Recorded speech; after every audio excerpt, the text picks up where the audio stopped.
9వ వచనము చూడండి. దేవుడు కటాక్షింప మానెన, ఆయన కోపించి వాత్సల్యత చూపకుండునా. 7-8 వచనాలు చూడండి. ప్రభు నిత్యము విడనాడునా, ఆయన ఇక ఎన్నడూనూ కటాక్షింపడా. ఆయన కృప ఎన్నటికీ లేకుండా మానిపోయేనా. ఆయన సెలవిచ్చిన మాట తరతరములకు తప్పిపోయేనా. ఇంక అయిపోయిందా, దేవునికి నా మీద దయ రాదా అనుకున్నాడు. అంతసేపు ప్రార్థన చేశాడు. ఎన్ని ఏండ్లు ప్రార్థన చేశాడో ఆఖరికి నిరాశ కలిగింది, నిస్పృహ కలిగింది, డిప్రెషన్లోకి వెళ్ళిపోయాడు.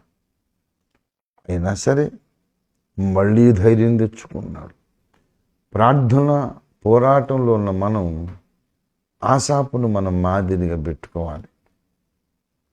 ఇన్నేండ్లు ప్రార్థన చేశాం, కార్యం జరగలేదే అని నువ్వు అనుకోవడం తప్పు కాదు. అంతలోనే నువ్వు పెద్ద భ్రష్టుడివి, భ్రష్టురాలివి అని అర్థం కాదు. ఆహాబు కూడా అనుకున్నాడు, నువ్వు అనుకున్నావు. ఆసాపు యొక్క అంతస్తులో నువ్వు ఉన్నావు.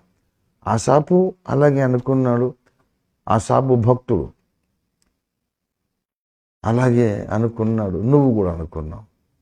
దేవుడు నన్ను కటాక్షింపడా, కోపంతో ఆయన నన్ను మర్చిపోయాడా, ఎప్పటికీ శాశ్వతంగా ఇంకా వదిలేశాడా, ఆయన మాట మర్చిపోయాడా అని ఆసాపు అనుకున్నాడు. అప్పుడప్పుడు నేను కూడా అనుకున్నాం. అంత మాత్రాన్నే మన మరణకరమైన పాపం చేసినట్టేమీ కాదు అనే విషయం నేను భక్తుల ఆదరణ కొరకు జ్ఞాపకం చేస్తున్నాను. ఆసాపు ఏమంటున్నాడు మరి, అంతగా నేను దిగులుతో కృంగిపోయిన తర్వాత కూడా 11 యెహోవా చేసిన కార్యములను, పూర్వము జరిగిన నీ ఆశ్చర్య కార్యములను నేను మనస్సునకు తెచ్చుకొందును. నీ కార్యమంతయు నేను ధ్యానించుకొందును, నీ క్రియలను నేను ధ్యానించుకొందును. దేవాని మార్గము పరిశుద్ధమైనది.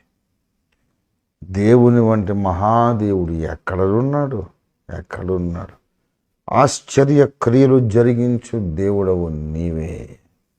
ప్రస్తుతము ఆశాజనకంగా లేనప్పుడు ఏం చేస్తున్నానంటే గతాన్ని జ్ఞాపకం చేసుకుంటున్నాను. పూర్వకాలములలో దేవుడు చేసిన మహత్కార్యములను జ్ఞాపకం చేసుకోవాలి.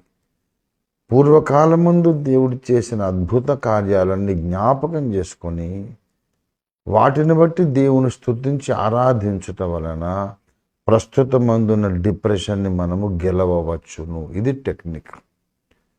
ఇది మనకు దేవుడు నేర్పిస్తున్న ముఖ్యమైన భక్తి జీవిత సూత్రము. నేను ప్రార్థన చేస్తున్నాను, దేవుడు జవాబు ఇవ్వడం లేదు అని ఆ దిగులును జయించాలంటే నువ్వు గతంలోకి చూడాలి. ఆయన చేసిన గొప్ప కార్యములన్నీ జ్ఞాపకం చేసుకో. మంత్రించినట్టు, ఎండకు మంచు కరిగిపోయినట్టు నీ మనసులో ఉన్న వేదనంతా కరిగిపోతుంది.